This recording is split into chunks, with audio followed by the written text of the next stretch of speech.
Welcome to Shri Shri food. આજે આપણે બનાવીશું દૂધપાક।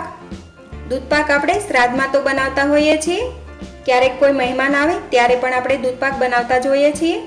દૂધપાક ગરમ અને ઠંડો બંને રીતે ટેસ્ટી લાગે છે। દૂધપાકને પરફેક્ટ કેવી રીતે બનાવવો તે જોઈએ, તો ચાલો બનાવવાની શરૂઆત કરીએ।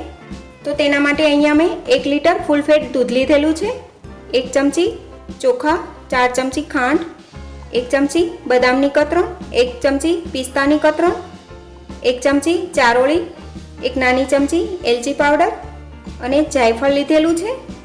હવે આપણે દૂધપાક બનાવીશું, તો તેના માટે એક કડાઈ લીધેલી છે।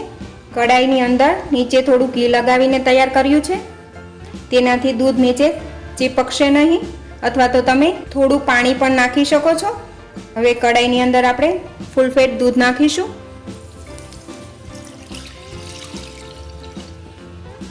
એક ઉભરો આવે ત્યાં સુધી ગરમ થવા દઈએ। આ રીતે વચ્ચે વચ્ચે હલાવતા તેને એક ઉભરો આવે ત્યાં સુધી રહેવા દઈએ। હવે દૂધમાં આ રીતે એક ઉભરો આવી ગયો છે।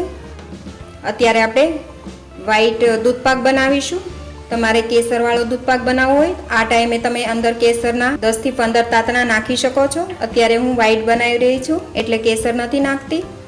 હવે આપણે ચોખાને 30 મિનિટ માટે પલાળી રાખેલા છે, તેમાંથી પાણી નીકાળી ત્યારબાદ દૂધમાં નાખીશું। હવે ચોખામાંથી પાણી નીકાળી લીધું છે, હવે ચોખા આપણે દૂધમાં નાખીશું। હવે ગેસની ફ્લેમ મીડિયમ કરી દઈશું। હવે ચોખા નાખ્યા બાદ સારી રીતે મિક્સ કરી લઈએ। ચોખા ચડી જાય ત્યાં સુધી રહેવા દઈએ। વચ્ચે વચ્ચે આ રીતે હલાવતા રહીશું, જેથી તેના ઉપર જે મલાઈ જેવું થઈ ગયું હોય તે દૂધમાં મિક્સ થઈ જાય। સાઈડ પર દૂધ ચીપકી જાય તેને પણ નીકાળતા જઈશું। આ રીતે વચ્ચે વચ્ચે હલાવતા રહીશું અને ચમચો આપણે અંદર જ રાખીશું, જેથી દૂધ ઉભરાઈને બહાર ના આવે। ચોખા ચડી જાય ત્યાં સુધી ચડવા દઈએ। એ પહેલાં જો તમે હજી સુધી અમારી ચેનલ સબસ્ક્રાઈબ નથી કરી તો પ્લીઝ અહીંયા ક્લિક કરો એટલે સબસ્ક્રાઈબ થઈ જશે, અને બેલ આઇકન પર ક્લિક કરશો એટલે તમને અમારા નવા વિડીયો મળતા રહે। અને વિડીયો પસંદ આવે તો પ્લીઝ લાઈક પણ કરો અને તમારા ગ્રુપમાં શેર પણ કરવાનું ભૂલતા નહીં। હવે આપણે દૂધને ચોખાને 10 મિનિટ માટે ચડવા દીધેલા છે। ચોખા ચેક કરી લઈએ। ચોખા આપણા એકદમ સરસ રીતે ચડી ગયા છે। હવે તેમાં 4 ટેબલસ્પૂન ખાંડ નાખીશું। ખાંડ તમે તમારા ટેસ્ટ પ્રમાણે પ્લસ માઇનસ કરી શકો।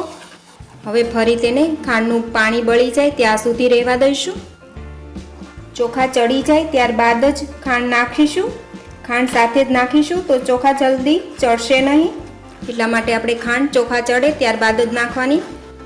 હવે આપણે ખાંડ નાખ્યા બાદ ફરી તેને 3 થી 4 મિનિટ માટે આ જ રીતે તેને ચડવા દઈએ। ગેસની ફ્લેમ મીડિયમ જ રાખીશું। હવે આપણે ખાંડ નાખ્યા બાદ ફરી તેને 3 મિનિટ માટે આ જ રીતે ઉકાળી લીધેલું છે મીડિયમ ગેસ પર। હવે તેમાં 1 ટેબલસ્પૂન ચારોળી નાખીશું। ચારોળી દૂધપાકનો મેઇન ઇન્ગ્રીડિયન્ટ્સ કહી શકાય, તેનાથી દૂધપાકનો ટેસ્ટ એકદમ સારો આવતો હોય છે। બદામની કતરણ પણ નાખીશું, તેને 5 મિનિટ માટે ગરમ પાણીમાં રહેવા દીધેલી હતી, ત્યારબાદ તેની છાલ નીકાળી આ રીતે ચિપ્સ કરી લીધેલી છે તે નાખીશું। પિસ્તાને પણ એ જ રીતે કરેલા છે તે પણ નાખીશું। હવે તેમાં થોડું જાયફળ નાખીશું ખમણીને। જાયફળ પણ તમને ટેસ્ટ જે પ્રમાણે ભાવતો હોય એ રીતે નાખી શકો છો। એલચી પાવડર પણ નાખીશું, મિક્સ કરી લઈએ। હવે આ દૂધપાકને આપણે 1 મિનિટ માટે જ રહેવા દઈશું। હવે આપણો દૂધપાક એકદમ સર્વ કરવા માટે રેડી છે, નીચે ઉતારી લઈએ। હવે દૂધપાકને આપણે એક બાઉલમાં નીકાળી લીધેલું છે। હવે તેના ઉપર બદામની કતરણ મૂકીશું, પિસ્તાની કતરણ મૂકીશું। હવે આપણું દૂધપાક એકદમ સર્વ કરવા માટે રેડી છે, તો તમે પણ આ મેથડથી દૂધપાક જરૂરથી બનાવજો, અને આ દૂધપાક ટેસ્ટમાં એકદમ સ્વાદિષ્ટ લાગે છે। આ દૂધપાકને આપણે પૂરી સાથે ખાઈ શકાય છે, અથવા તો રોટલી સાથે પણ આપણે સર્વ કરી શકાય છે। તો તમે પણ આ દૂધપાક જરૂરથી બનાવજો અને તમારા એક્સપિરિયન્સ શેર કરજો। તો ફરી મળીશું એક નવી રેસીપી સાથે।